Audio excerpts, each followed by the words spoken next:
Salut tout le monde, j'espère que vous allez bien. On se retrouve aujourd'hui pour tester, pour certains, du maquillage de luxe, d'autres je les connais, mais en fait la plupart je les connais pas.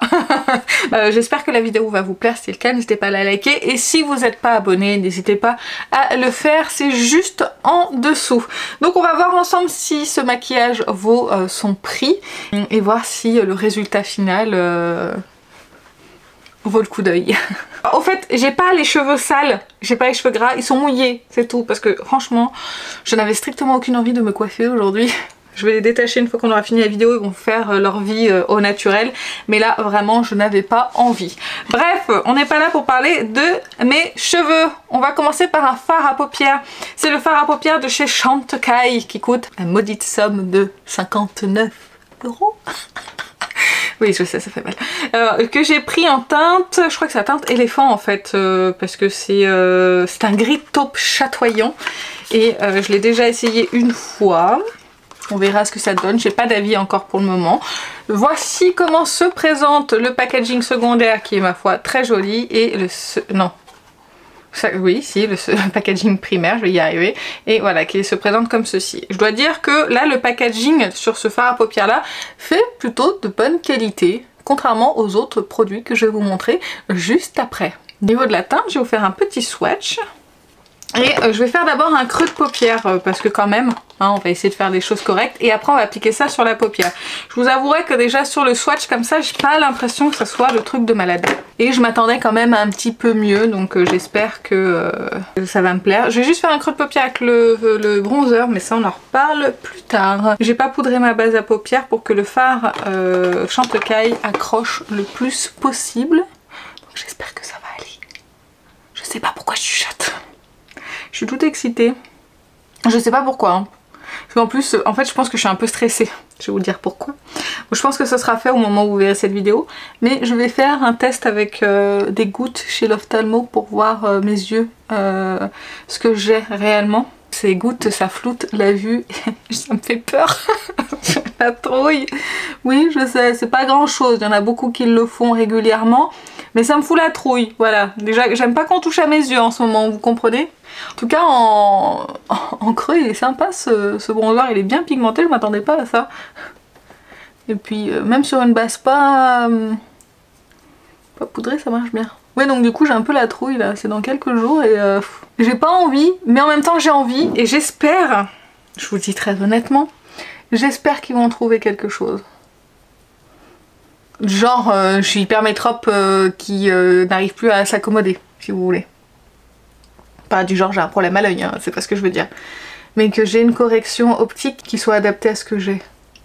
Et que j'arrête d'avoir ces vertiges, ces trucs bizarres là, qui me saoulent.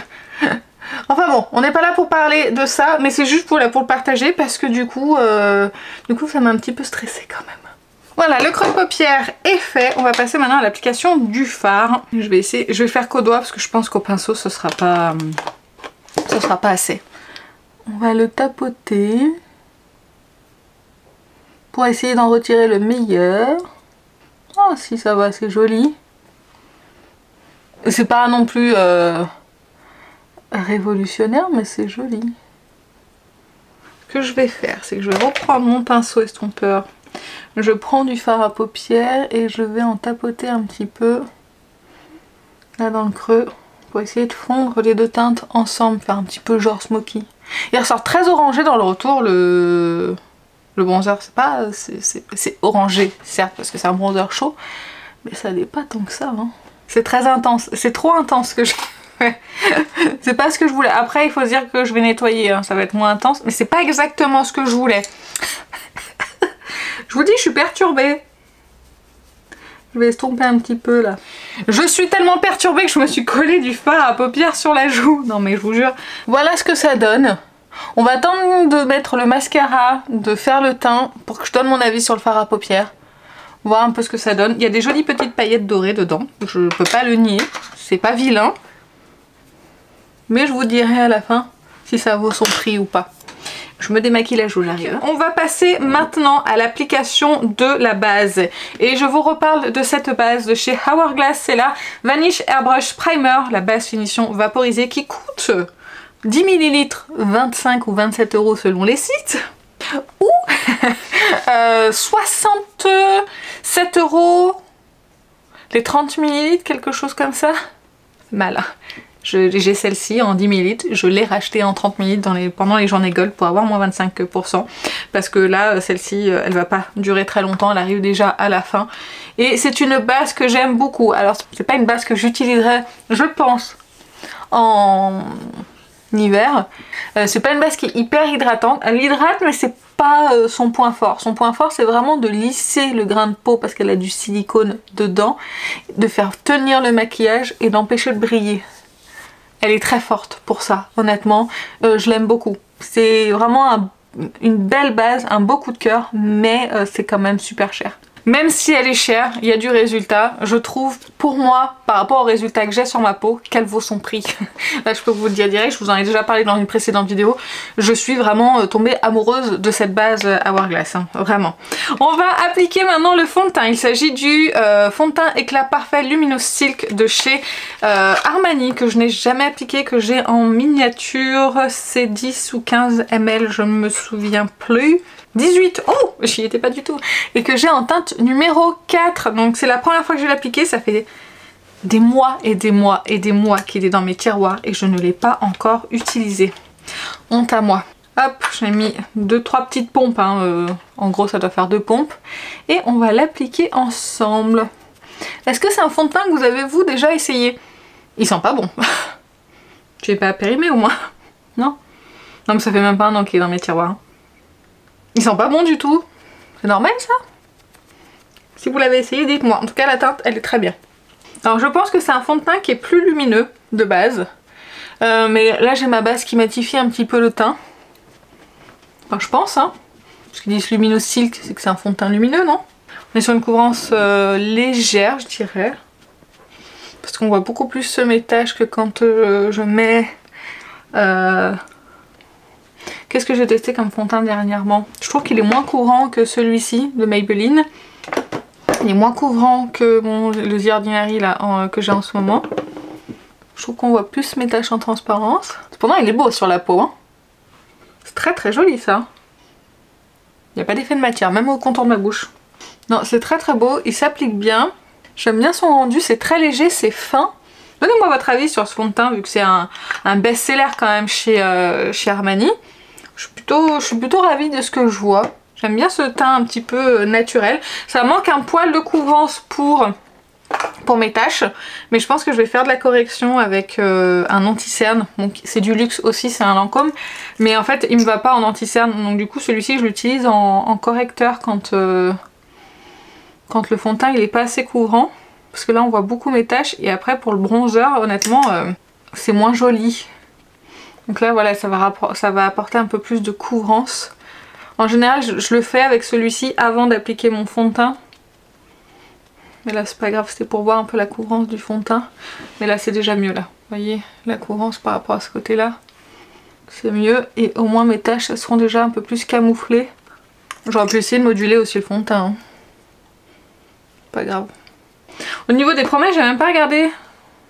Il dit juste que c'est un fond de teint éclatant parfait. Il n'y a rien de spécial sur la boîte. De toute façon je vais pas vous faire une revue. Hein. C'est un fond de teint qui existe depuis... je crois que depuis que je regarde des vidéos YouTube il existe ce fond de teint. Enfin, depuis que je regarde Sananas surtout. Parce que elle le portait beaucoup et elle en parlait beaucoup. Et je vais peut-être me retenter celui-ci sur le contour des yeux. Et je vais peut-être pas vous parler de cela. Là c'était le Tom Ford et là le Dior. Je vais peut-être rester sur le Lancôme finalement sur mes cernes. On va se retenter le Lancôme. Ça fait un petit moment que je l'ai pas appliqué. Et je veux revoir ce qu'il donne sur mes cernes. En correcteur je l'aime bien. En fond de teint je l'ai déjà essayé, je l'aime bien. Mais un anti-cerne c'était pas mon préféré. Et j'aimerais le terminer, ça fait un petit moment qu'il est ouvert. Donc on va le retester, on va voir ce que ça donne et puis je viendrai le poudrer derrière. La couvrance elle est moyenne, là je vois quand même mon cerne en transparence. Il est quand même beau à l'application hein, cet anti-cerne, hein. Il n'y a pas à dire. Je vais essayer de le poudrer un tout petit peu avec ma poudre Easy Bake de Cherry Blossom en teinte Cherry Blossom de Beauty Bay, j'allais dire, pas du tout. De Huda Beauty. Ça plombe pas beaucoup l'anti-cerne de le poudrer. C'est marrant ça. J'ai pas le souvenir qu'il était si bien. Il me semblait que je l'aimais pas. Des fois on peut changer d'avis, hein. On sait jamais. Allez, ça c'est fini pour l'anti-cerne. On va finir les yeux ensemble parce que là j'ai vraiment envie d'appliquer, de me faire mon ras de cils. Je vais reprendre le fard à paupières. Je vais prendre un pinceau précis comme ceci et je vais faire mon ras de cils. Il n'est pas impossible que je mette aussi un crayon en muqueuse. Et en crayon de luxe, on va mettre un crayon Victoria Beckham. Victoria Beckham, on va mettre le bronze. C'est toi ou pas? Normalement c'est toi. Non, ça c'est le Smoky Quartz. Oh, le Smoky Quartz il va aller aussi. Je pense. Ouais, le Smoky Quartz. Qui est un peu dans les mêmes teintes que justement que son copain. Mais que je vais tailler parce que je l'utilise quand même régulièrement. Et je pense que lui il va... Ouais, il est parfait. Je suis pas habituée d'être autant maquillée au niveau des yeux. Ça me fait bizarre d'ailleurs, il faut que j'équilibre avec le bronzer et tout. En tout cas, si vous avez le budget pour les crayons Victoria Beckham, vous cherchez des crayons gras qui sèchent, qui tiennent super bien, qui s'estompent à merveille sur votre ras de cils et tout, enfin bref, de super crayons. Certaines personnes pensent qu'on n'a pas à mettre le prix dans des crayons, je peux comprendre. On met chacun le prix où on veut. Mais moi personnellement pour les crayons Victoria Beckham c'est des indispensables pour moi. Et c'est mes crayons favoris. Donc j'utilise quasiment que. Bref, on a fini avec les yeux. Je suis toujours aussi satisfaite de mon contour des yeux. Donc on verra ce que ça donne un petit peu plus tard. On va appliquer l'highlighter ensemble. Il s'agit de l'illuminateur de beauté de chez Gucci. Je vous l'ai présenté dans un haul. Et je vous ai dit en swatch que j'étais pas super emballée parce que j'ai vu et j'espère que ça va être joli sur le teint. Donc c'est cet highlighter là, il n'y a qu'une seule teinte si je vous dis pas de bêtises, c'est une teinte universelle. Il coûte quand même assez cher cet highlighter. On va le remuer et on va sortir, c'est un format pipette et nous allons sortir un peu de produit si nous y arrivons. Enfin si j'y arrive parce que je suis toute seule. Alors la teinte elle est foncée on dirait, mais en tout cas sur la main ça allait. Là c'est la première fois que je l'applique. Hein. Donc là pour le moment on a un effet mouillé. Forcément, c'est un produit liquide que je viens d'appliquer. On va voir une fois qu'il sera sec ce que ça va donner. Je vais en appliquer de l'autre côté, mais je suis obligée d'en ressortir. Là j'en applique un tout petit peu plus. Bon la teinte ne choque pas sur mon teint. Bon, ça y est, il y a l'anti-cerne qui commence à faire ce que j'aime pas, c'est-à-dire il bouge. En fait, il est joli quand je l'applique et tout de suite après, il va bouger.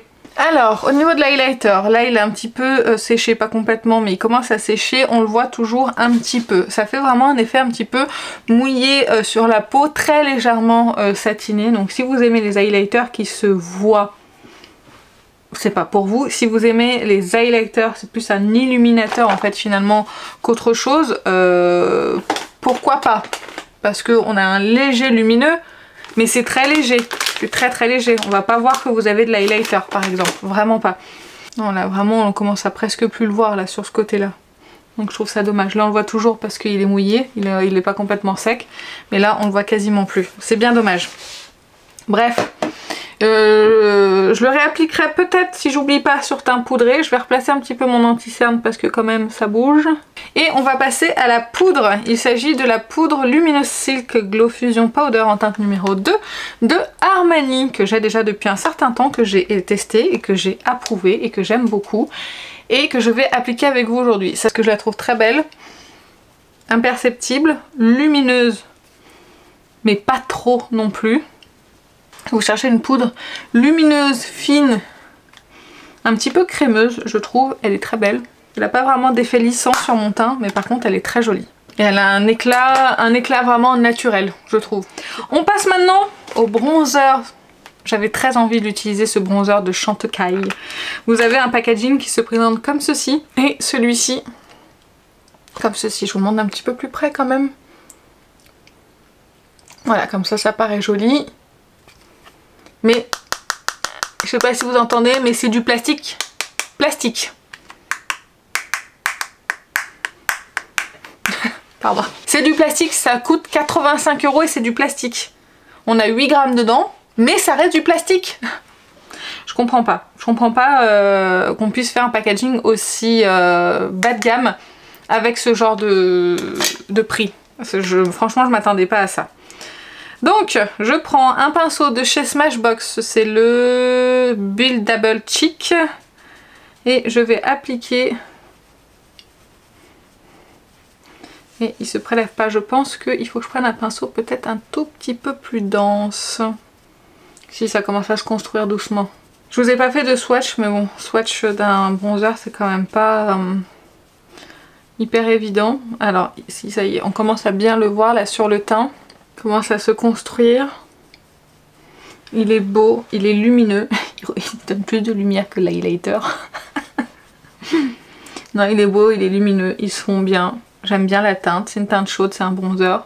C'est une belle formule qui est très belle. C'est un très beau lumineux en plus sur le teint. Vraiment, j'aime beaucoup. C'est très joli. Oh, on dirait que... Mais non. Mais pourquoi dans le retour c'est comme ça? J'espère que ça sera pas comme ça réellement hein, quand je vais faire le montage. Mais on dirait que j'ai deux grosses barres de bronzer là. Alors que c'est hyper bien fondu, c'est super joli. Mais non, mais je comprends pas. C'est comme mon maquillage, c'est pas si intense que ça en fait. J'espère que ça sera pas ça. Hein. Parce que sinon ça sera pas du tout le rendu. Pas du tout. J'ai l'impression que c'est pas fondu alors que ça l'est. Quelle déception. Ensuite le blush de chez Chantecaille. Oui, il est où? Il est là. C'est celui-ci. Il s'agit du fard à joues Fleur des Champs en teinte Apple Blossom. Pareil, même constat au niveau du packaging. C'est du plastique, plastique, plastique. Voilà, mais par contre la teinte est très belle, on est sur un rose quand même frais. Il est plus mauve. Il est un petit peu plus pétant que ce que je vois dans le retour. Punaise, mais qu'est-ce qui se passe aujourd'hui? Je vais prendre le même pinceau que pour la poudre. Oula! Je vais voir, je vais doser un petit peu sur la main. Non, ça va, ça va. J'avais peur que ça soit trop... qu'il y ait trop de produits. Oh, il est beau. Il est très très beau. C'est un petit rose frais, très sympa. Je sais pas quelle couleur il va ressortir pour vous, hein, parce qu'aujourd'hui j'ai l'impression que c'est pas vraiment la réalité. C'est joli. Ça donne bonne mine. C'est fin. C'est une teinte mat. J'ai oublié de vous faire un swatch. C'est une teinte mat. Mais enfin c'est mat satiné. Je sais pas comment expliquer là avec toute leur nouvelle texture. Là. Oui, c'est mat, mais ça laisse quand même un éclat naturel. Et ça fait une jolie couleur. Non, c'est beau, c'est frais. J'aime bien. Non, très beau blush. Bref, on en est où maintenant? On en est ce que je vais remettre un petit peu d'highlighter de chez Gucci pour voir ce que ça donne avant de prendre une décision pour ce produit. Je reprends la pipette, j'en remets un petit peu sur ma main. Non mais vraiment... Ah, ça y est. Oh! Dis donc, la pipette a fonctionné. Donc j'en ai pris quand même pas mal sur ma main. Je vais essayer de l'appliquer au doigt. Ça vous pourrez le voir.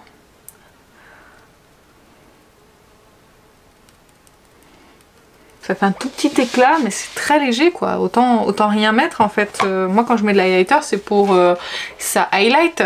Sinon je mets rien, je mets des poudres lumineuses ou je mets des blushs lumineux, des bronzers lumineux. Mais pas ça en fait, pas si peu. Enfin, je sais pas comment expliquer, mais je suis pas super convaincue par ce produit. Donc je vais passer au rouge à lèvres. J'ai jamais appliqué encore les rouges à lèvres de chez Lisa Eldridge. J'ai pris deux teintes et je mets dans les produits luxe parce que c'est quand même des rouges à lèvres qui sont pas donnés. J'ai la teinte Velvet Rain. Je pense pas que ça soit celle-ci. Non, c'est pas celle-ci que je vais mettre parce qu'elle va pas aller avec mon maquillage. Enfin, ça pourrait aller, mais c'est pas ce que j'ai envie. Je voudrais quelque chose d'un petit peu plus marronné. Et j'ai la teinte Velvet Affair justement qui est un petit peu plus marronnée, qui est juste ici, Velvet Affair et Velvet Rain. Je vais appliquer, donc c'est une Infini Matte. Je vous mettrai de toute façon tous les liens et les références dans la barre d'infos. C'est bien pigmenté hein, quand même. Hein. Et j'ai pas envie que ça soit aussi pigmenté. Voilà, j'avais envie de quelque chose d'un peu moins, bah, j'en ai moins appliqué. J'en ai appliqué en légèreté, mais c'est tellement bien pigmenté qu'on dirait pas. Très beau rouge à lèvres. Fini Matte. Fini mat crémeux mais confortable. Ah, j'aime bien. J'aime bien le packaging. Hein. Vraiment, c'est super joli. c'est très satisfaisant, je trouve. Le seul reproche, c'est que les pastilles, j'aurais aimé qu'elles soient de couleur pour qu'on puisse les différencier, parce que là il faut connaître les teintes par cœur pour pouvoir savoir qui est qui, et ça me gêne un petit peu. Donc voilà, au niveau du résultat final, ce que ça donne. J'espère que vous aurez le rendu exact des produits. Et voilà, au niveau du teint et au niveau des yeux. Je vais vous reculer pour faire la rapide conclusion sur les produits, pour vous dire ce que je vous recommande et ce que je ne vous recommande pas. Je commence par celui qui me déçoit le plus, c'est l'highlighter de chez Gucci. Ça laisse un petit éclat, vraiment c'est très subtil. Par contre ça marque pas en fait, si vous voulez, la peau. C'est pour ça que c'est... En fait je suis mitigée, parce que je trouve que c'est joli dans le sens où ça va pas marquer la texture de la peau, ça va juste apporter un petit éclat. Mettez-le pas dessous les poudres et tout ça, il se verra pas. Mais par-dessus là comme ça, tapoter en légèreté, c'est sympa. Mais c'est très léger, faut aimer les produits légers. Donc est-ce que ça vaut son prix? Bah en fait au niveau packaging tout ça je dirais oui. Au niveau produit, je suis pas super emballée. Mais ça reste quand même, c'est pas vilain sur le teint. Faut juste aimer ce genre de rendu très naturel. Concernant l'anti-cerne, je sais pourquoi je ne l'aimais pas en fait, c'est parce qu'il ne tient pas même poudré sur moi. Là il file et en fait là il fait toutes mes cernes sont ressorties parce qu'il a bougé, donc je l'utiliserai uniquement en correcteur sur le teint. Concernant les rouges à lèvres, j'ai continué à les tester parce que là c'est ma première application, mais j'aime beaucoup le rendu, le fini, c'est très bien pigmenté, la couleur est très belle. Ça met bien les lèvres en valeur, ça les lisse aussi, donc vraiment ça a l'air d'être des belles formules. En tout cas ils ont très bonne réputation. Concernant le fard à paupières Chantecaille, c'est un beau fard à paupières, on peut pas le nier, il y a des paillettes, c'est joli. Mais pour moi ça vaut pas 59 € au niveau de la formule, tout ça, donc voilà. Pour moi le prix n'est pas justifié, à part parce que c'est Chantecaille, mais sinon pour moi le prix n'est pas justifié. Pareil pour ces deux produits là pour le teint. Oh, j'adore les formules, ils sont très beaux, le bronzer il est magnifique, je pense que je préfère le bronzer au blush, hein. Mais c'est des très beaux produits, mais par contre je suis vraiment déçue au niveau du packaging, c'est trop cher pour ce que c'est. En fait, je pense qu'on a des très belles formules assez similaires dans des produits moins chers. C'est juste qu'ils s'appellent Chantecaille et que donc ils sont du luxe, donc ils mettent des prix assez élevés.